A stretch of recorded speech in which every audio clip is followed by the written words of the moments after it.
두 번째, 예수님과 그들이 같이 다니면서 했던 일 중에 하나가 침례를 주는 것이라고 말씀을 드렸죠. 이때까지 그들에게 있었던 침례는 회개의 침례가 중심이겠죠. 예수 그리스도 그분이 이 땅에 오시고 진정한 그 성령이 이 땅에 오셨었을 때 그들에게 있어서 어떤 성령의 침례라든지 침례의 진정한 의미라든지 그런 부분들을 정확하게 깨달았을 거라 생각이 됩니다. 예수님이 친히 침례를 주신 것이 아니죠. 제자들이 침례를 줬던 모습들을 볼 수 있고요. 그리고 또 제자들이 했던 일들이 당연하죠. 이제 예수님과 같이 다니다 보니까 그분을 공개해야 되는 일들이 있었죠. 음식을 준비하는 일들도 그들이 했었었고요. 저희가 가룟 유다를 통해서 볼 수 있는 것처럼 그 사람들이 움직이다 보면 거기엔 또 무엇이 필요하냐면 돈을 관리해야 될 사람이 필요하죠. 그래서 가룟 유다가 돈을 관리를 했습니다. 왜 가룟 유다에게 돈을 관리하게 했을까요? 도적질하는 걸 그가 도적질을 했다라고 얘기하잖아요. 근데 왜 그럴 사람한테 돈을 맡겼을까요? 저희가 그걸 알고 맡기지 않죠? 최소 뭐냐면 가룟 유다가 거기에 있는 사람들 중에서 돈을 관리할 만큼의 능력이 있는 사람이었다라고 보여집니다. 그가 그럴 수 없는 사람인데 그것을 맡기진 않았을 거예요. 그것을 관리할 만한 능력이 있는 사람인데 문제는 뭐냐면 돈이 사람을 망친다는 거죠. 미국에서 이번에 슈퍼볼 복권 당첨돼가지고서는 8천 몇백억? 그리고 어떤 그 복권은 이게 계속 당첨이 안 되다 요번에 당첨이 됐는데 당첨 금액이 1조 얼마예요. 네. 아니 교재를 그렇게 드려도 한 번도 이런 소리가 없었는데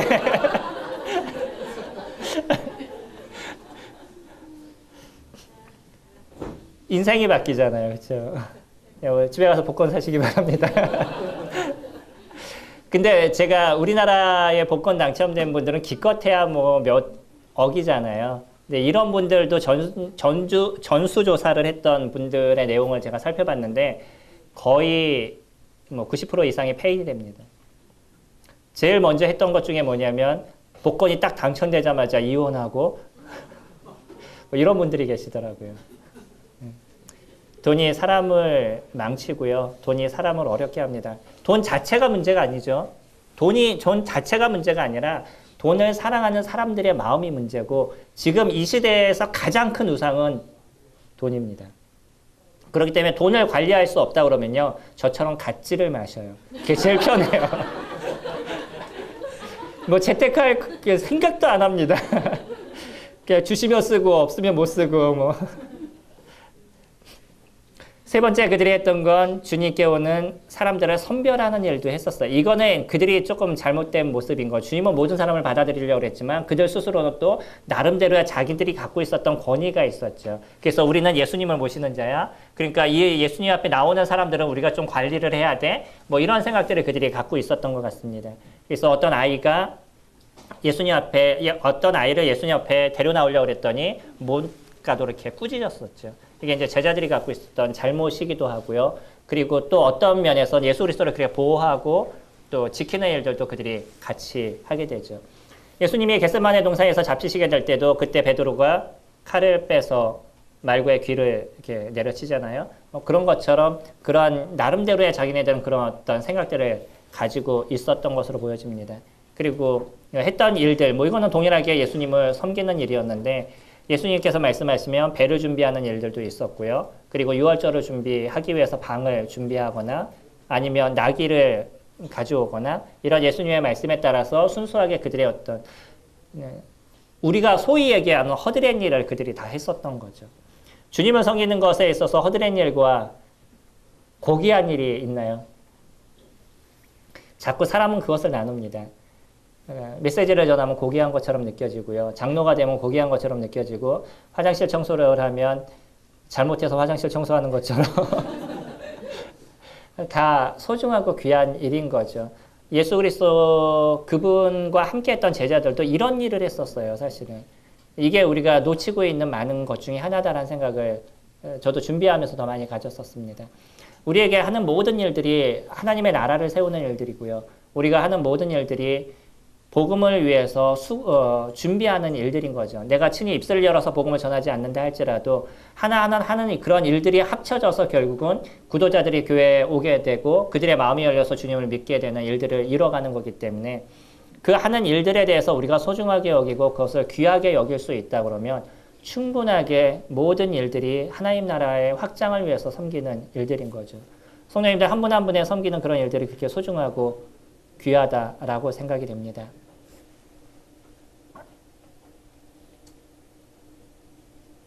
예전에 저도 이제 그 강원도 쪽에 있는 생생 캠프를 많이 이렇게 돕고 있습니다. 네, 그 일을 이렇게 돕는데 그러다 보면 이제 그 보조교사라고도 부르고 저희가 도우미라고도 부르거든요. 와서 이렇게 소위 허드렛 일, 진짜 허드렛 일이에요, 걔네들은. 근데 재밌는 건 뭐냐면 거기에도 그 나름대로 선착순이에요, 이게. 왜 그렇게 오려고 그러는지 모르겠어요. 와가지고 하는 일은 아침부터 저녁까지 노가다 뛰는 게 전부인데 설거지하고 노가다 소위 얘기해서 그런데 그 일을 하고 싶어서 왜 이렇게 몰려오는지는 잘 모르겠습니다. 근데 한 친구들이 이렇게 왔었는데 그 친구들한테 원래 이제 도우미 일들은 이런 일들이야 라고 얘기했더니 이 친구가 하는 얘기가 난 이 일하러 오지 않았어요 라고 얘기하더라고요. 그런 친구가 간혹 한둘씩은 숨겨져 있습니다. 뭐가 소중하고 뭐가 중요한지에 대해서 조금 놓치고 있는 거죠. 때로는 그런 일들도 이 캠프를 위해서 얼마나 중요하고 소중한 건데 나는 배우러 온 것이지 이런 일 하러 온 것이 아니다라고 얘기하는 게 마음 가운데 좀 어려움이 된 적이 있었습니다. 저희가 아는 것처럼 그들이 했던 주요 행적의 몇 가지를 보면 최후의 만찬을 함께 하죠. 이 시간이 왜 소중한지에 대해서 저희들이 잘 알고 있죠. 그때 당시의 모습을 생각하면서 그렸던 그림이라고 보여지고요. 중요한 건 뭐냐면 우리나라처럼 먹는 그런 식탁의 문화가 아니라 기대해서 그들이 식사를 했었던, 그러니까 이 가운데 이야기하고 있었던 얘기들이 모든 사람이 다 들을 수 있는 그런 상황들이 아니었었던 거죠. 예수님께서 이 중에 한 사람이 나를 팔리라 라고 얘기했는데 다른 사람들은 듣지 못했어요. 그래서 베드로가 그것을 요한을 통해서 한번 물어봐 라고 얘기하니까 요한이 물어보죠. 누가 팔까요? 라고 얘기하니까 예수님이 나와 함께 지금 손에 그릇에 손을 넣는 사람이 팔 것이다 라고 얘기했는데 가룟 유다가 그때 손을 집어넣잖아요. 그런데도 그것에 대해서 아는 사람들이 없었다는 거죠. 그거는 그 말 자체가 모든 사람들이 다 알아듣는 그런 상황이 아니고요. 근처에 있는 사람들만 알아들을 수 있는 그런 이제 상황들이었었기 때문에 그런 일들이 있죠. 전 예전에 그것을 보면서 아니 쟤는 저 얘기 듣고도 어떻게 그렇게 할 수 있을까 싶었는데 좀 문화적으로 좀 다른 부분들이 있었습니다. 겟세마네 동산에도 제자들이 함께 가죠. 그래서 예수님께서 기도하는 동안에 그들이 뒤에서 졸고 있었던 그런 일들이 있습니다. 어떤 분은 이들을 위해서 그의 인생을 드리기 위해서 그 마음의 고통과 아픔 가운데 있는데 그를 쫓았던 자들은 뒤에서 졸고 있어요. 다만 우리가 여러 말씀을 다 찾아보면 느낄 수 있는 것 중에 하나가 뭐냐면 그들이 많은 일들로 인해서 고대에서 잤다라고 표현을 하고 있습니다. 이 시간 조심은 안 차시겠죠? 그리고 그들이 예수님을 버리고 도망갔던 것. 예수님을 버렸던 이들의 모습이 나중에는 그들이 더 주님을 위해서 살았던 모습이 되지 않았을까라는 생각도 가져봅니다. 사람들이 갖고 있는 실수는 언제든지 있을 수 있는 거죠. 근데 문제는 뭐냐면 그 실수를 인정하고 자기를 바꿔가는 사람이 있느냐 아니면 그 실수를 그냥 계속 이루고 있는 사람이 있느냐 그 차이가 있을 거라고 생각이 됩니다. 많은 능력이 우리에게 없어도 우리에게 주어진 것에 대해서 얼마만큼 자신을 인정하느냐에 따라 가지고 사람들은 변하게 되어져 있죠. 제가 예전에 지금이야 성도님들하고 이런 교제를 드리고요. 뭐 때로는 몇백 명 계신 분들하고도 교제를 드리고 뭐 이런 시간들을 갖는데 예전에는요. 사람들 앞에 서면 여기 있는 사람들이 안 보여요. 이거 기적입니다. 안 보여요. 그런 경험 해보신 적 있으셔요? 진짜로 이거 제가 그냥 드린 얘기가 안 보여요. 이렇게. 이게 정신적으로 트라우마가 있어서. 초등학교 6학년 때 주번이 있고 주번이 2명이었었어요. 그럼 주번 중에 이제 학급 회의를 하면 한 사람은 칠판에다 글을 쓰고 한 사람은 회의를 진행을 하죠. 한 사람이 진행하고 제가 글을 썼어요. 근데 뭐 무슨 얘기가 나오는지 모르는데 권투라는 얘기에서 권자를 써야 되는데 갑자기 머리가 하얘진 거예요. 권자가 생각이 안 나는 거예요. 칠판에 이러고 있으니까 애들이 막 난리가 난 거죠. 그러다 한 애가 나서 아유 씨 지가 이제 쓰고 들어갔어요. 그 기억이 저에게 있어서 엄청난 트라우마가 되더라고요. 그리고 나서는 사람 앞에 서서 글 쓰는 것, 말하는 것 이런 자체가 저희가 너무 힘들었어요. 제 아들이 똑같아요. 첫째가.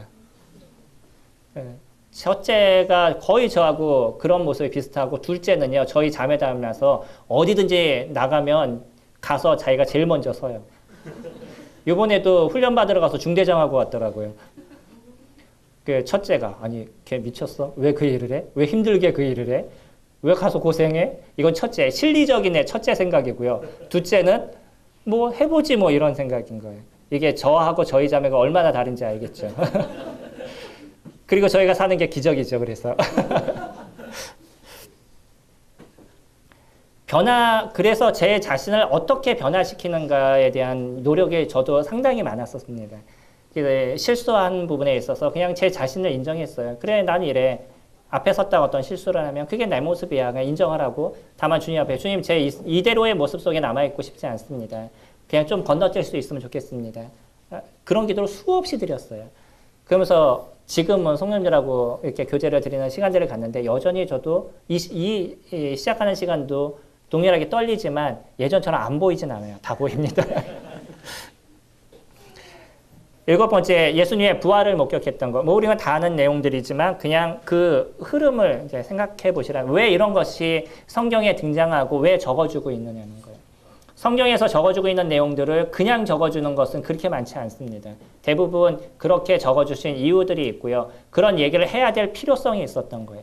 마태는 마태가 해야 될 얘기의 필요성이 있었던 거고 요한은 요한이 해야 될 얘기의 필요성이 있었던 거예요. 그러다 보니까 얘기를 적을 때 예수님이 어디서 무슨 얘기를 하고 저기 가서 무슨 얘기하고 오늘은 어디를 가고 내일은 어디 이렇게 안 적어요. 그가 예수님의 행적을 적을 때 어떤 주제를 갖고서는 자기가 생각하는 것을 맞춰서 때로는 예전에 있었던 것을 끌어서 얘기를 하기도 하고요. 시대적인 순서가 조금 바뀌기도 하지만 자기가 얘기하고 싶은 얘기를 골라서 얘기를 하는 거죠. 그렇기 때문에 그 안에서는 그가 하고 싶은 얘기들을 적어주는 거라서 허투루 적어주는 부분들이 많지 않다라고 생각하시면 좋을 것 같습니다. 이런 이유들이 있는 거예요. 제자들이 했던 행동과 또 그런 것을 나타내 주셔야만 했던 그런 이유들. 제일 중요한 것 중에 하나일 겁니다. 예수님의 부활을 목격했다는 것. 그리고 그분의 승천을 목격했다는 것. 사도 바울이 그런 표현 쓰잖아요. 내가 죽는 것이 유익하나, 사는 것이 유익하나 죽는 것도 유익하다. 그런 표현 쓰죠. 성도님들은 그런 표현 하셔요? 내가 죽는 것도 유익하니라 라는 표현. 어떠셔요? 아무런 말씀들을 안 하시네. 네. 캠프를 끝내고 겨울입니다. 겨울에 캠프를 끝나고 이렇게 내려오면 위에서 이렇게 뚝 떨어지는 데가 있어요. 거기를 통과를 해야 되는데 거기가 잘 얼어요. 그래서 우리 청년들 청소 다 끝내고 걔네들을 이제 태우고선 거기를 이렇게 내려가는데 내려가면서 제가 그런 얘기 했어요. 내가 실수하면 오늘 여기서 다 같이 우리 천국에 가는 거야 라고 얘기했더니 청년들이 막 뭐라 그럴 줄 알았는데 안 그러더라고요. 그래서 뭐라고 얘기하냐면 좋아요 그래요. 전 감동이었습니다. 그런 얘기가. 그래서 왜 그랬더니 그래도 열심히 주님 섬기다 주님 만나면 주님 뵐 얼굴이라도 있잖아요. 그러니까 너무 감사한 얘기를 하더라고요. 또 그 젊은 청년이 20대예요. 20대 초반이에요. 이런 자매가 한 얘기였는데 그렇게 주님을 열심히 섬기다 만나면 주님께 할 얘기라도 있는데 게임하다 만나면 할 얘기가 없을 것 같아요. 사도 바울이 그런 얘기를 할 수 있었던 거는요. 그 스스로가 셋째 하늘의 그 영광이 무엇인지 정확하게 봤던 사람이죠. 그러니까 고린도서 12장에서 그런 얘기 하잖아요. 다른 사람을 이제 얘기하듯이 그렇게 얘기하는데 내가 이런 사람을 아노니 라고 이렇게 표현하면서 셋째 하늘에까지 올라갔던 사람의 이야기를 하는데 저희 집에 아까 얘기했던 것처럼 복권이 당첨돼가지고 1조 몇 천이 저희 집에 있다라고 얘기를 한다 그러면 어디 가서 누가 한 500만 원 줄게 이래 그러면 하겠어요 제가? 그것이 뭐 그렇게 중요하다고 생각하겠어요? 지금 저에게 뭐 하루 일했으면 나 500만 원 줄게 그러면 어디든지 제가 가겠지만 저희 집에 그런 게 있다 그러면 굳이 그거에 대해서 관심을 두겠어요. 마찬가지로 하나님과 함께 살아가고 예수 그리스도 그분과 함께 하고 있는 그 하나님 나라의 영광을 바울이 보았으니까 이 땅에서 살아가는 것이 뭐 그렇게 중요하게 느끼겠어요. 그러니까 그의 마음에는 뭐냐면 빨리 데려가시는 게 주님 주시는 은혜야 라는 얘기를 하고 있는 거죠. 성도님들이 주님이 나를 빨리 데려가시면 좋겠습니다 라고 고백할 수 있으면 나의 신앙이 많이 변해 있는 부분이 될 것입니다. 주님을 빨리 볼 수 있으면 그게 은혜인 거죠. 저희들에게 있어서.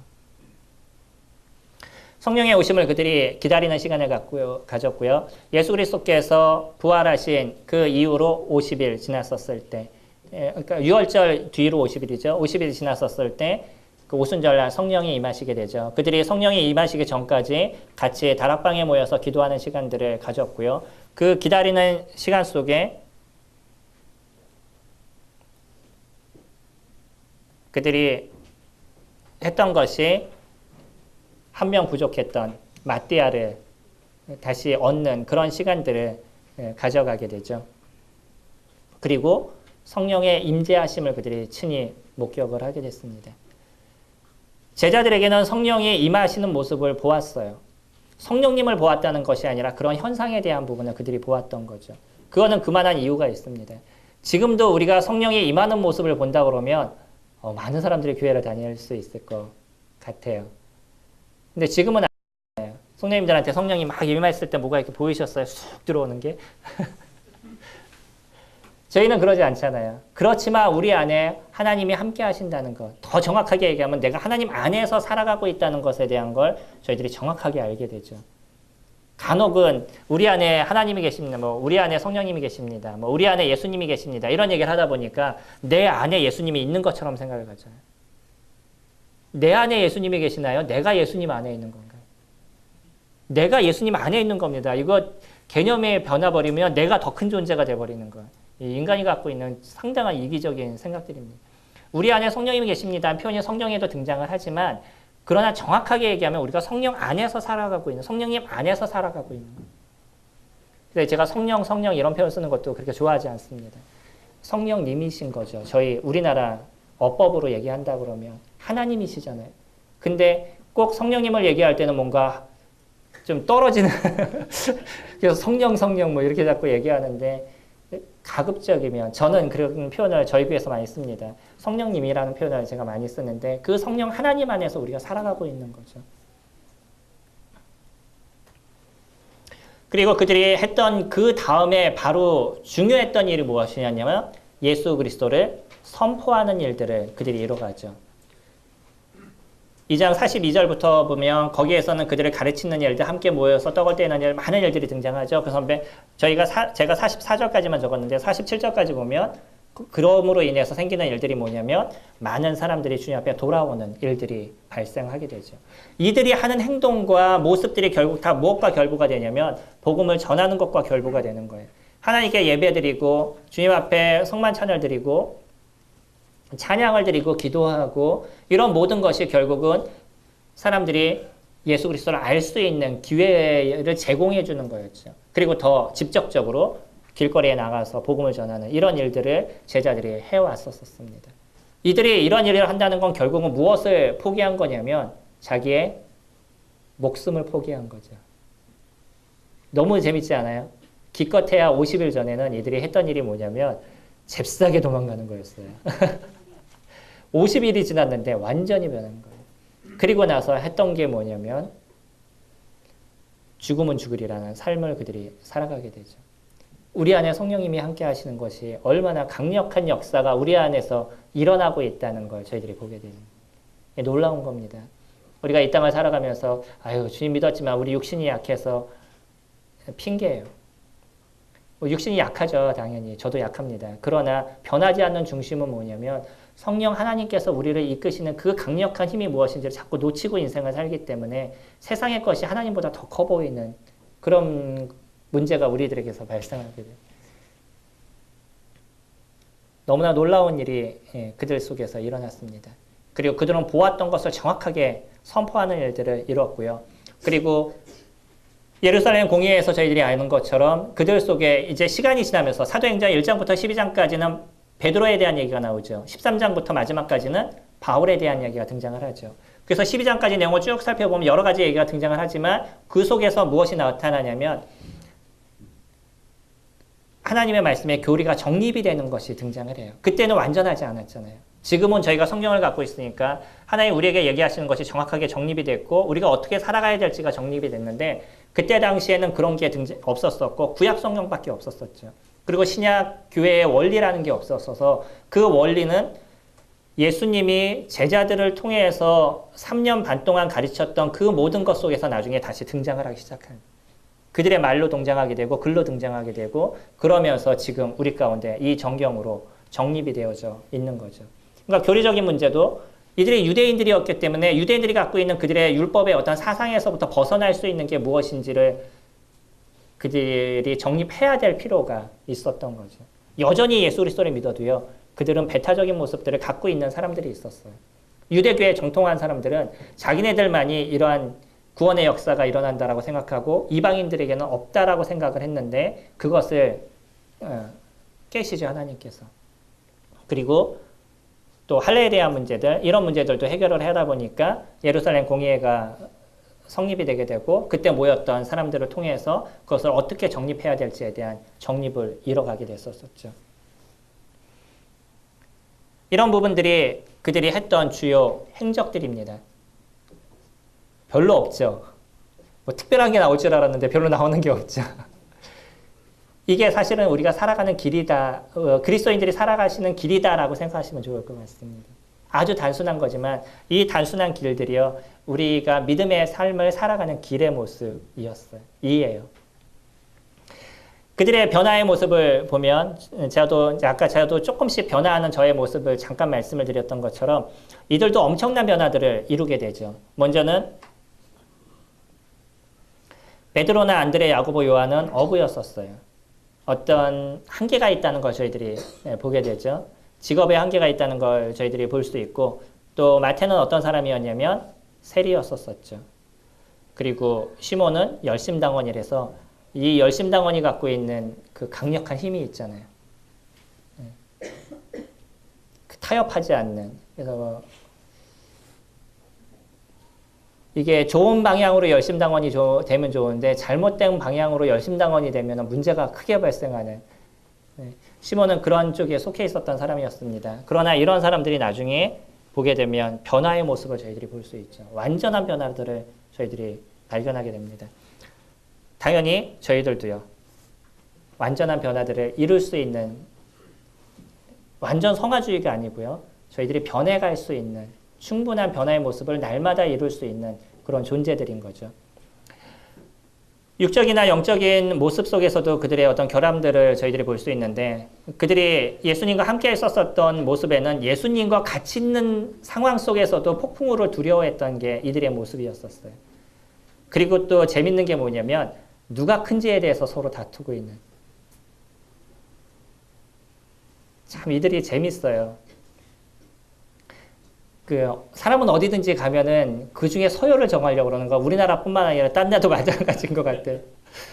동물들도 딱 모이면 서열이 정해지잖아요. 서열이 딱 정해지면 그 다음부터 싸움이 없어요. 그 전까지는 엄청나게 싸우잖아요. 서열이 딱 정해지면 그 다음은 서열에 맞춰서 살아가죠. 교회도 서열이 정해지죠. 아니길 바랍니다. 이게 인간이 갖고 있는 죄성에 대한 부분인 것 같아요. 네, 주님은 그러기 때문에 그리스도 안에서 하나이고 동등된 것에 대해서 끊임없이 얘기하시는데 이 동등은 또 그러나 질서가 있음을 우리가 놓치지 말아야 되는 거죠. 하나님도 세 분도 분명한 질서가 있으셨습니다. 교회도 분명한 질서가 있고요. 이 질서 안에서 교회가 움직이게 됐었을 때 교회는 아름다워지는 거고요. 가정도요. 질서가 있으셔야 되는 거죠. 가정의 질서가 깨지는 순간 가정은 문제가 발생하게 됩니다. 요즘의 문제는 아이들이 그 가정에서 최고예요. 그리고 엄마, 그 다음에 아빠예요. 그 가정이 온전하겠어요? 문제가 분명하게 발생합니다. 분명히 형제가 가정을 이끌어야 되고요. 그리고 뭐 엄마를 소중히 여기고 자녀들은 엄마 아빠에게 순종할 수 있는 부분들. 그것이 잘 안 돼도 그럴 필요성에 대해서 끊임없이 같이 얘기하고 그들 스스로가 순응할 수 있도록 잘 얘기해 줄 수 있는 것. 뭐 옛날에는 매 하나면 됐는데 요즘 매를 못 되잖아요. 그리고 매가 전부가 아니고요. 그들 스스로가 따를 수 있도록 부모들이 이야기를 해주셨을 때 가정이 온전해져 가는 거죠. 저에게 가정에 대한 얘기를 하면 이 시간으로 제가 마지막 시간까지 보낼 수 있는데 어쨌든 부모님이 좋은 걸 드세요. 아이들한테 좋은 걸 주시지 마시고. 제가 좀 이상한 얘기 하죠. 뭐냐면 가정에 좋은 왕들이 제일 좋은 거 먹었잖아요. 근데 왜 집에서는 아이들이 제일 좋은 걸 먹이죠? 그리고 나서 아빠 주고 엄마가 제일 안 좋은 거 먹었던 옛날 부분들은 요즘은 엄마가 그 다음 먹고 아빠를 제일 안 좋은 거 주는 예전에 아이들이 부모를 공경했던 이유가 있습니다. 밥을 하셔도요, 가장 따뜻한 밥을 아빠한테 줬고, 그 다음에 엄마하고 아이들은 찬밥을 먹었어요. 지금은요, 아빠는 찬밥이고 아이들은 뜨거운 밥이에요. 그러니 당연히 무슨 생각하겠어요, 아이들은. 이 집에서 대장은 자신이다, 이런 생각 가질 수밖에 없는 거예요. 이게 교육의 문제인 겁니다. 부모님들이 큐티 안 하면서 아이들 보고 잘 살아가라고 얘기하고 있어요. 집에서 부모님들이 성경도 안 보고 기도도 안 하고 말씀도 안 보면서 아이들한테는 너 구원받았어. 근데 어떻게 성경도 안 봐? 너 구원받았는데 너의 삶이 왜 이래? 뭐 이렇게 얘기하고 있어. 아이들을 어떻게 쫓아가요? 보는 게 없는데. 그쵸? 성도님들이 집에서 주님을 잘 섬기는 모습을 보여주셔야 아이들은 그 길을 가게 되어 있습니다. 저희 부모님도 이제 나중에 구원을 받으시다 보니까 좀 한계가 있어요. 부모님을 제가 안 좋게 말씀을 드리는 게 아니고요. 그래서 제가 예전에 무슨 생각을 가졌냐면 절대 사역자는 되지 말자 이 생각을 제가 어릴 때부터 갖고 살았었어요. 근데 어떻게 사역을 지금 하고 있는데 그런 내면 속에서는 교회에 대한 안 좋은 모습을 어릴 때 너무 많이 보았던 거예요. 그러다 보니까 부정적인 생각이 제 안에 너무 많이 가져 있었던 거예요. 이거를 버리는데 시간이 엄청 걸렸습니다. 아이들한테 절대 부정적인 부분들을 보여주지 마시고요. 하나님 주시는 은혜와 하나님 주시는 축복이 무엇인지를 누리시면서 아이들한테 알려주셔야 돼요. 그래야지 아이들이 그 기쁨과 그 즐거움 속에서 주님을 섬기고자 하는 마음을 갖고 성장할 수 있죠. 세 번째로 어린아이들의 천하게 여겼던 모습, 아까 말씀드렸죠. 어린아이들의 천하게 여겼던 그런 모습들도 갖고 있고요. 그때 당시에 아이들은 소중하지 않았잖아요. 지금의 아이들은 소황제지만 그때 당시에 있어서 아이들은 진짜 천하게 여기는, 여자들도 천하게 여기는 그런 시대잖아요. 아리스토텔레스가 했던 얘기가 있습니다. 유명한 얘기 중에 하나가 뭐냐면 여자들에게 영혼이 있는지 난 모르겠다 이런 얘기예요. 자매님들 영혼이 있으셔요? 아리스토텔레스가 그 유명하신 분이잖아요. 그런 철학자가 했던 얘기가 그런가. 그때 당시에 사상이 어떤지를 저희들이 볼 수 있는 거죠. 얼마나 여인들을 천하게 여겼는지를 저희들이 알 수 있어요. 그게 신학시대입니다. 기껏해야 몇백 년 전에 아리스토텔레스가 살았던 시대니까 BC 쪽이죠. 그러니까 그 시대에 지금 신학시대의 어떤 개념 속에 사람들이 살아가고 있는 것이에요. 그러니까 아이들을 얼마나 천하게 여기고 여인들을 얼마나 천하게 여겼어요. 근데 성경에서 보면 그런 여인들을 통해서 하나님께서 하시는 일들이 등장하는 게 얼마나 놀라운지 아셔요? 지금 여성 상위 시대, 페미니스트 이런 얘기들이 막 뜨고 있지만 지금의 얘기가 아니에요. 성경은요, 이미 그때부터 동등됨을 얘기하고 있었어요. 성경은. 동등됨, 하나님 안에서 동등됨을 얘기했지 상위를 얘기하지 않았습니다. 지금은 상위를 얘기하고 있는 거죠. 역행하려고 노력하는. 예.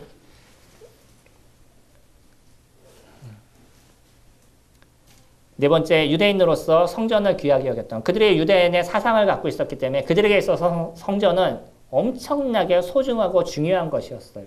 근데 하나님께서는 AD 70년에 성전을 무너뜨려 버리시죠.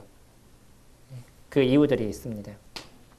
다섯 번째, 예수님을 버리지 않겠다고 아주 철저하게 얘기하고 자기는 절대 그런 일을 하지 않겠다라고 얘기했는데 한순간에 다 도망을 가버리죠. 그들이 갖고 있었던 이런 육적인 모습이었는데 이런 잘못된 모습에서 그들이 나중에 온전함의 모습으로 바뀌어감을 저희들이 보게 됩니다. 그들의 역할을 보게 되면요. 공생의 기간 동안에 아까 얘기했던 것처럼 예수님과 함께하는 시간들을 보냈었죠. 그래서 예수님께서 하시는 일들을 제자들에게 친히 보이시는 일들을 이루었었고요.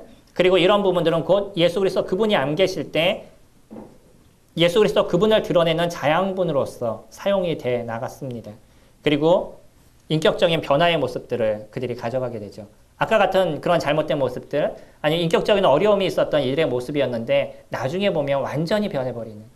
저희들 스스로가 인격적으로 부족하잖아요. 근데 우리들의 모습이 변해가는 모습을 갖는 게 그리스도인이라고 믿습니다. 성령님은 우리들 안에서 그 일을 계속적으로 이뤄가시고요. 우리의 잘못됨과 부족함을 끊임없이 말씀하셔서 우리가 어떻게 변해가야 될지에 대해서 얘기하시는 게 성령 하나님께서 하시는 일이죠. 일을 열심히 하시는 게 하나님의 일이라고 생각 안 하실 수 있으면 전 좋을 것 같습니다. 사람들은 일을 갖고 하나님의 일이라고 생각해요. 그리고 나서 그러나 그의 인격적인 변화는 전혀 이루어지지 않아요. 그거는 주님의 일이 아닙니다. 주님이 이 땅에서 하셨던 서신서를 다 살펴보면요. 계속 나가서 복음 전하나 이런 얘기 별로 등장하지 않아요. 다 무슨 얘기하고 있어요. 그리고 우리 인격적인 삶의 변화에 대해서 끊임없이 얘기하고 계시잖아요. 그게 대부분의 서신서에 대한 모습입니다. 물론 주님이 가실 때 하셨던 지상명령, 또 그런 부분의 중심은 예수 그리스도 그분을 선포하는 일인데 지금의 우리들의 모습에서 나가서 예수님을 전하는 것도 소중하시고요. 근데 더 중요한 건 뭐냐면 내가 있는 그 자리에서 내가 변했다는, 내가 그리스도와 함께 살아가는 사람의 모습인 것을 나타내게 됐었을 때 근처에 있는 사람들이 주님을 보게 된다는 거예요. 왜 하나님께서 하늘에 요한복음 3장 66절을 안 적으실까요? 오늘 이 시간에 이 전주 하늘에 구름으로 요한복음 3장 66절 쫙 적으면요. 사람들이 다 교회로 몰려들어요. 왜 안 하실까요? 그렇게 하실 수 있는 분인데 그렇게 하나님께서 하시지 않으신다는 거예요. 우리를 통해서 복음을 전하게 하시고 이런 육적인 것과 자기중심적인 삶을 살아가는 우리들이 어떻게 예수 그리스도 그분을 통해서 우리가 변해가는지를 보이시기를 원하는 것. 그래서 그것이 하나님의 영광이 되고 사람들로 하여금 하나님을 찬양하게 만드는 게 우리를 구원시키신 목적에 대한 부분인 거죠. 그리고 전도하는 일들을 하게 하셨다는 것.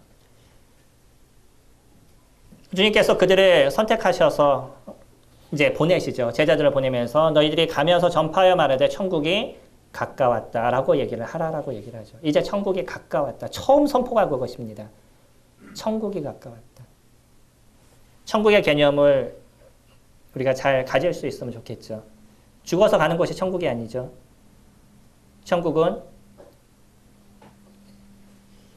구약에 보면 요한계시록에 보면 천국에 대한 걸 저희에게 적어주고 계시잖아요. 그래서 천국을 얘기하면 생명수가 쫙 있고 생명수가 흐르고 거기에 생명나무들이 쫙 심어져 있고 그 다음에 금으로 쫙 깔려져 있고 녹보석, 홍보석, 황보석 막 깔려 있고 이런 것을 보여주면서 이곳이 천국이다 이렇게 얘기하고 있어요. 너무 좋으시죠? 거기에 하나님이 안 계시면 어떨까요? 아니면 거기서 있는 홍보석 갖고 뭐 하시겠어요? 공개하지 않을까요? 우리 그거 갖고. 뭐하고 똑같냐면 앞으로 이렇게 나가시면 보도블록 깨가지고서는 이거 팔아먹으려고 그러는 사람하고 똑같을 거예요. 거기 금으로 깔려 있어요. 지천의 금인데 그거 누가 사겠어요? 그 금 갖고 뭐 하실 거예요? 그 보석 갖고 뭐 하겠어요? 깔려있는 보석 갖고. 아무것도 아닙니다. 지금 우리가 밖에 나가서 보고 있는 돌멩이하고 똑같아요. 근데 왜 하나님은 그런 표현을 우리에게 쓰고 계시죠? 인간이 생각하는 가장 아름다움이 그런 거라고 생각하기 때문에 우리의 입장에서 그렇게 적어주고 계시는 거예요. 천국은 그런 형식적이고 모양적인 그런 것이 아니라 예수 그리스도 그분과 하나님 그분과 함께 살아가는 그 공간이 천국인 거죠. 그것이 진짜 아름다운 것입니다. 만약에 천국에 그렇게 아름다운 곳에 하나님이 안 계신다 그러면 거긴 지옥이 될 거예요.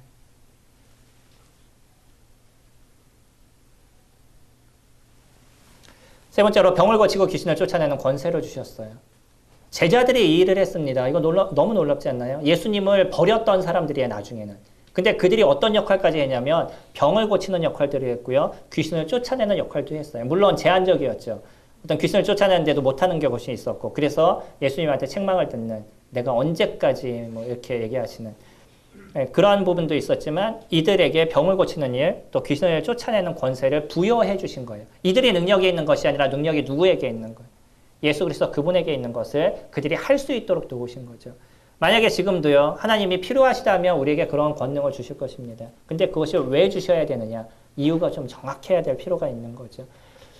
제가 알기로도 성경을 잘 볼 수 없는 그런 곳들, 뭐 이런 곳에서는 특별한 이적들이 드러나고 있다라는 얘기를 듣습니다. 그거는 그러나 사람에게 나타나는 능력이 아니고요. 하나님께서 그들로 하여금 하나님을 알 수 있도록, 예수 그리스도를 알 수 있도록 보여주시는 그런 일들인 거죠. 나사로는 죽었다 살아났어요. 예수님이 나사로가 죽었었을 때 눈물까지 흘리실 정도로 안타까워하셨습니다. 그 살았던 나사로는 몇 살까지 더 살았을까요? 언제 죽었는지 모르겠어요. 또 죽었어요. 그럼 또 살리실까요? 죽었다 살아나는 게 그렇게 중요하지 않다는 겁니다. 우리가 죽었다 살아나는 게 더 중요한가요? 우리 죄가 사해진 것이 더 중요한가요? 그러면 우리가 죽었다 살아나는 기적이 더 놀라운 거예요? 우리가 구원받은 기적이 더 놀라운 거예요? 근데 왜 사람들은 자꾸 죽었다 살아난 교회에 몰려다닐까요? 우리의 구원의 역사는요, 예수 그리스도가 죽음까지 가셔야만 해요. 그래야지 그 죄에 대한 모습이 사라집니다. 이 죄는 그냥 없어지지 않아요. 사람은요, 예수 그리스도가 말 한마디면 살아나요. 어떤 액션을 좀 취하시기도 하시지만, 그냥 주님은 말 한마디면 사람을 살려내요. 이거는 나중에 누구도 했냐면 베드로도 했고요. 바울도 했었어요. 사람을 살려내는 건. 그러나 그들은 죄를 사할 수 있는 능력이 없습니다. 죄를 사하는 건 누구에게 관련됐냐면 예수 그리스도 그분이 하시는, 하나님만이 하시는 것이고요. 그 일을 하시기 위해서는 예수 그리스도 그분이 친히 죽음을 당하셔야만 했던 거예요. 우리가 받은 구원이 얼마나 놀라운지 아시나요? 이 죽었다 살아나는 것, 아니면 병이 고쳐지는 것, 아무것도 아닌 겁니다. 그들은 예수 그리스도의 증인으로서 그들의 인생을 살았었어요. 당연히 그런 삶을 살아도 그들은 이제 두렵지 않았었습니다. 오직 성령이 너희에게 임하시면 너희가 권능을 받고 예루살렘과 유대와 온 유대와 사마리아와 땅끝까지 이르러 내 증인이 되리라 라게 했던 그 말씀에 따라서 그들은 인생을 살았어요. 사도행전도 그 말씀에 따라서 이루어져 나가죠. 예루살렘의 복음이 전해지고 온 유대의 복음이 전해지고 사마리아의 복음이 전해지고 그 다음에 이방까지 복음이 전해지고 땅끝까지 복음이 전해지는 그런 어떤 흐름을 따라서 사도행전이 쭉 만들어져 나가죠. 그것이 12사도가 사도행전 시기에 했던 일들입니다. 예수님을 전하는 데 있어서 첫 번째 설교가 베드로의 설교였죠. 오순절날 전했던 설교 첫 번째가 베드로가 했던 설교인데 그 설교를 보면 예수님께서 하나님의 아들이심을 증거를 해요. 시간이 없어서 제가 많이 다 아시니까 두 번째도 보면 두 번째는 무엇을 얘기하냐면 그분의 부활하심을 증거를 합니다. 그리고요. 그분의 죽으심을 증거를 하죠. 그리고 그분의 주되심에 대해서 증거를 해요. 구원에 대한 얘기를 할 때는 무엇을 얘기하냐? 그분을 무엇으로 만드셨다라고 얘기했죠? 너희들의 주와 그리스도가 되게 하셨다. 십자가에서 너희들이 죽인 그를 하나님은 너희들의 주와 그리스도가 되게 하셨다라고 얘기하십니다. 그들에게 있어서 예수 그리스도 그분이 십자가에서 죽은 것으로 끝난 게 아니에요. 그거는 무엇을 얘기한 거냐면 우리들의 죄가 거기에서 사해졌는데 그것을 왜 하나님이 하셨냐. 그것을 저희들에게 보여주신 것이고요. 그래서 그 예수 그리스도 그분이 너희들에게 무엇이 되고 있느냐. 너희들은 그분을 어떻게 인정하고 있느냐. 그거를 얘기하고 있어요. 그 얘기를 들으면서 그들이 마음이 찔려서 그럼 우리가 어떻게 할까라고 얘기하잖아요. 그랬었을 때 베드로가 얘기하는 얘기가 너희가 회개하고 그 이름을 위해서 침례를 받고 그 이름을 위해서 죄사함을 받으라 라고 얘기하잖아요. 왜 거기에서는 다른 얘기가 등장하지 않고 침례가 등장하는지 저희들이 잘 알죠. 그들에게 있어서 침례는 곧 목숨을 버리는 거하고 똑같았었어요. 지금의 침례는요. 군에서 초코파이 주면 다 받아요. 가끔 이렇게 침례교회에서 올려놓는 영상을 보면 요번에 군에서 5,000명 침례 주고 새 신자가 5,000명 생겼습니다라고 올리는데 혀가 차져요, 진짜. 걔네들 다 초코파이 받으려고 해요. 저도 군생활 해봤습니다. 그걸 믿었다라고 얘기를 해요. 그때 당시의 침례는 내가 유대교에서 떠납니다. 돌에 맞아 죽을 것도 제가 감수하겠습니다라는 고백이거든요. 그 공적인 고백을 이루는 거기 때문에 그때 당시에 침례라는 그 단어 하나면 그가 얼마만큼 예수 그리스도를 그에게 있어서 진정한 하나님으로 인정하고 있는지, 진정한 그분의 그리스도로 인정하고 있는지에 대한 확신이 거기서 드러나는 거였던 거죠. 죄사함을 받아라 이런 표현은 거기서 거의 한 번밖에 등장을 하지 않아요. 나머지는 너희들이 구원을 얻는 데 있어서 어떻게 하라는 그 이야기를 하고 있습니다. 그들이 했던 것은 예수 그리스도를 증거하는 일들을 이뤄갔었죠. 제가 이 시간을 50분에 끝내려고 그랬는데요. 정확하게 끝나고 다음 시간에 50분에 끝내도록 하겠습니다. 두 번째, 예수 그리스도의 제자 삼는 일을 했었었죠. 마태복음에서 했었던 얘기처럼 그들에게 복음을 전하고요. 그리고 침례를 주고 그 다음에 가르쳐 지키는 일까지 하라고 얘기를 하시죠. 아버지와 아들과 성령의 이름으로 침례를 주고, 제가 자꾸 우리 성경에는 세례라고 적었는데 이것도 결국은 뭐냐면 승리자가 적은 거기 때문에 번역이 세례로 되어져 있죠. 바티스조 뭐 이런 뜻이 물에 이제 잠기다 이런 의미를 갖고 있어서, 물론 이제 우리가 이걸 갖고 싸울 필요는 없습니다. 다만 침례의 목적이 무엇이냐, 이유가 뭐냐, 형식이 중요한 게 아니라 그 내용이 더 중요한 거죠. 사장님들이 너울을 쓰시는 것도 너울을 쓰는 게 중요한 게 아니라 왜 쓰느냐가 중요하죠. 너울 쓰고 맨날 남편한테 당신은 왜 이래 뭐.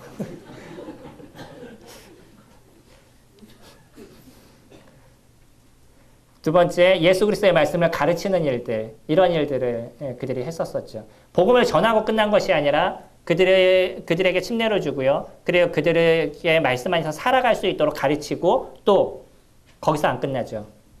말씀을 가르치는 것이 아니라 그대로 살아가도록 하시죠. 말씀을 따라 살도록 독려하는 일, 그것이 제자들이 했던 일들인 거죠. 그리고 성령의 오심에 대해서 소개하는 일들을 했습니다. 저희가 오순절에 대한 부분을 아는 것처럼 유대인들에게 성령이 임하시는 것이 무엇인지를 갖다 오순절날 보여줬죠. 불의 혀 같은 것이 내려왔다. 그게 뭐 불의 혀라는 것을 저희들이 정확하게 표현할 수는 없지만 그들이 무엇을 알았냐면 뭔가 신비한 형상이 일어났다는 것을 그들이 정확하게 알았다는 것이에요. 그리고 방언이 터졌죠. 방언 얘기하면 또 하루 종일 얘기해야 되니까. 재밌는 건 뭐냐면요. 신약 시대에서는 구원의 어떤 증거 중에 하나 드러났던 게 방언이었습니다. 방언이 분명히 나왔었어요. 어떤 증거로 이렇게 드러났었는데 그거는 하나의 보여주는 모습이었다라고 보여집니다. 유대인들에게 있어서도 그들이 성령이 임하시면서 방언이 나왔었죠. 그래서 성령이 임했다는 증거를 그들에게 나타내줬어요. 사마리아인들에게 있어서도 거기 그들이 주님을 믿었다는 이야기를 듣고요. 그 다음에 요한하고 베드로가 사마리아로 가게 되죠. 빌립의 복음을 전하게 돼서 그들이 주님을 믿었다는 이야기를 듣고 그거를 증거하기 위해서, 확증하기 위해서 베드로하고 요한이 가요. 그래서 거기에서 그들이 믿음에 대한 확신을 보고 기도할 때 성령이 임하시고 그들이 방언하는 모습들을 보게 되죠. 무엇을 보았냐면 그게 어떤 건지는 정확하게 모르지만 확실한 건 뭐냐면 성령이 임하시는 모습을 그들이 보았다는 거예요. 그러면서 그들이 증거할 수 있었던 게 뭐냐면 사마리아인들에게도 구원의 역사가 일어나는구나 라는 것을 정확하게 그들이 알게 되었었던 거죠. 그리고 나서 세 번째로 이방인에게도 구원의 역사가 일어나는 것을 베드로를 통해서 이루시잖아요. 고넬료를 통해서 주님께서 그가 주님을 믿는 모습을 보여주는데 그가 예수 그리스도를 영접하는 그 순간에 그에게 또 성령이 임하고 거기 있는 사람들이 또 방언을 같이 하게 되죠. 그러면서 무엇을 또 보여줬냐면 이방인에게도 구원의 역사가 일어난다는 것을 보여줬어요. 이 사도행전은 그렇게 세 번의 성령이 임하는 모습을 보았던 것을 증거해 줍니다. 그러나 그 외적으로는 이런 얘기가 등장하지 않아요. 요한의 제자들이 나중에 주님을 믿었었던 얘기도 잠깐 등장은 하긴 하지만 중요하게 이 세 가지의 사건을 얘기하고 그 다음에는 성령이 임하시는 모습을 보거나 뭐 그랬기 때문에 그들에게 어떤 특별한 모습이 나타나거나 이런 것을 이야기해 주지 않는데 왜 이것에 대해서 누가는 적었고요. 그리고 이것이 왜 그들에게 있어서 그렇게 소중했냐면 유대인들의 사상 속에서는 절대 이방인들은 그들과 속할 수 없는 사람들인 거예요. 근데 이런 사람들에게도 하나님께서 함께 하신다는 걸 보여줘야 될 필요가 있었던 거죠. 그러니까 사마리아인들도 그들이 개와 돼지로 여겼었는데 그들에게도 성령님이 함께 하신다는 걸 그들이 알게 되고요. 이방인에게도 성령이 함께 하신다는 확실한 증거들을 그들에게 보여줬죠. 그 이후로는 이들이 이방인에게 복음을 전하는 데 있어서 두려워하지 않았던, 당연히 그와 같은 일들은 하나님이 하신다는 것에 대해서 그들이 확증을 갖고 일들을 이뤄가시죠. 이게 이제 제자들을 통해서 하나님께서 사도행전에서 했던 중요한 역할 중에 하나의 모습이었습니다. 그리고 그들이 신학교회의 기초를 세우게 되죠. 그들 스스로가 교회의 터가 된다라고 얘기하죠. 에베소서 2장 그들의 사도와 선지자의 터 위에 교회를 세우셨다. 그리고 예수께서 친히 모퉁이 돌이 되셨다라고 얘기하죠. 그런 사도들이 행했던 일들, 예수 그리스도 그분을 통해서 들었던 것과 때로는 직접 계시를 통해서 받았던 그런 하나님의 말씀을 가르치고 그 교리를 정립하고 이런 일들을 이루면서 교회가 세워져 나가는, 또한 이 믿는 사람들이 생겨져 나가면서 교회라는 어떤 터가 만들어져 나가는 그런 준비들을 이들을 통해서 하죠. 그리고 요한일서 2장 19절에 보면 이때 당시에 교제권의 표준이 되고 있었어요. 이들이. 그래서 우리와 함께하는 사람, 이들이 참된 믿음을 갖고 있으면 우리와 함께 할 것이다. 이런 표현을 쓰고 있죠. 여기 이단에 대한 얘기를 하면서 같이 얘기를 하잖아요. 참된 믿음이 있으면 제자들 아니면 그 참된 그런 그 제자들의 무리 속에 함께 속한다는 이야기를 하고 있습니다. 마지막으로는 신학교의 기둥이 되었다. 야고보와 베드로와 요한 이들을 얘기하면서 바울이 뭐라고 얘기하냐면 너희들이 기둥같이 얘기하는, 물론 여기서 얘기하는 야고보는 예수님의 동생의 야고보를 얘기하는 거지만 너희들이 기둥처럼 생각하는 이들을 내가 만났다라고 얘기하면서 당시에 이 12제자들을 생각하는 사람들의 개념이 어떤 건지를 저희들이 정확하게 볼 수 있는 거죠. 바울조차도 그것을 인정을 했습니다. 그리고 교회 안에 죄를 해결하는 역할들을 했습니다. 지금은 모든 교회들이 징계가 거의 없습니다. 징계가 있는 교회는 한국에서 다른 데는 잘 모르겠지만 모임 외적으로는 제가 얘기를 잘 못 들을 정도로 징계를 하면 내가 여기 아니면 딴 데 못 가고 딴 데 가시잖아요. 요즘은 모임에서도 이런 일들이 있어서 그러면 안 나오다가 몰래 딴 교회 나가고 결국은 뭐냐면 교회가 오염돼 가고 있다는 거예요. 이게 아무것도 아닌 것 같지만 우리가 그만큼 신앙이 문제가 생기고 있는 시대를 살아가고 있는 거예요. 기독교 역사에서 종교개혁이 일어나고 100년이 지나면 또 완전 타락을 한다라고 얘기를 해요. 저희가 모임이 한국에 생긴 지 어느 정도 됐죠? 약 시간이 한 50년 정도 됐나요? 70년도, 60년도. 그때 이제 복음이 전해져서 저희가 50년을 넘어가고 있는 걸로 기억하는데 60년? 예, 그 정도 되는 것 같은데 점점 그 짧은 시간에 얼마나 많은 교회 변질이 일어나고 있는지. 이 변질이 형태가 다르다 이런 게 아니고요. 예수 그리스도 그분을 생각하는 우리들의 마음의 중심이 너무나 변해져 있는 거예요. 세상이 주님보다 더 커 보이고 그렇게 살지 않으면 세상에서 도태될 것 같으니까 막 아둥바둥 살아가게 되는 그런 모습들을 저희들이 보죠. 이때 당시에 보세요. 한번 저희가 알고 있는 사도행전 5장 1절 말씀 보면 무엇 때문에 죽었어요? 아나니아와 삽비라가. 그는요 전 재산을 팔아가지고 거기서 일부를 숨겼어요. 일부를 드리고 많이 숨긴 게 아니라 전 재산을 팔아서 일부를 숨겼어요. 성도님들 중에 전 재산 팔아서 교회 절반 내신 분 얼마나 큰 역할을 했는지 아셔요? 아나니아와 삽비라가?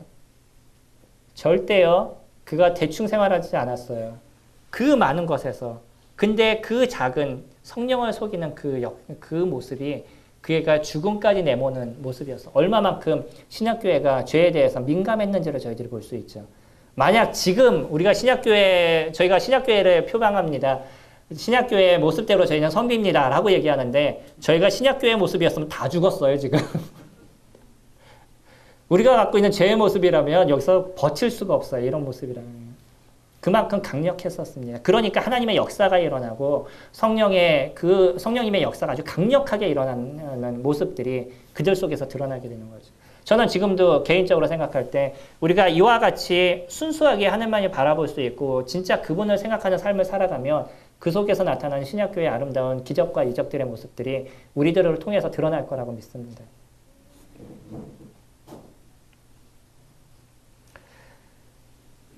은사를 정리하는 일들을 이뤘었죠. 사도행전 6장에서 보면 그 물질적인 문제, 행정적인 문제에서 문제가 생기니까 그 행정을 정리하는 일들을 이뤄갔고요. 행정을 할 수 있는 사역자들을 따로 섬기고 그리고 사도는 기도와 말씀을 하는데 전념을 했다라고 얘기를 하죠. 근데 알고 있는 그 행정을 하는 사람들은 나중에 이유를 보면 행정을 하지 않고 그들은 또 말씀을 전하러 다녀요. 빌립하고 우리 스데반 보잖아요. 아니 그 사람은 집사가 되자마자 죽었어요. 얼마나 불행해요. 그러신가요? 우리가 보는 사도행전이 그렇습니다. 우리 인간적으로 우리가 보면 진짜 불행한 사람이에요. 집사가 됐는데 바로 죽었어요. 빌립은 끝까지 전도를 위해서 인생을 살아갔죠. 그러니까 그 행정을 담당하는 게 단지 행정에 관련된 것만으로 되는 게 아니라 주님을 얼마나 많이 사랑하고 주님의 말씀을 얼마나 귀히 여기는 인생을 그들이 살아갔는지에 대해서 저희들이 볼 수가 있죠. 잠시 쉬었다가 교제드리도록 하겠습니다.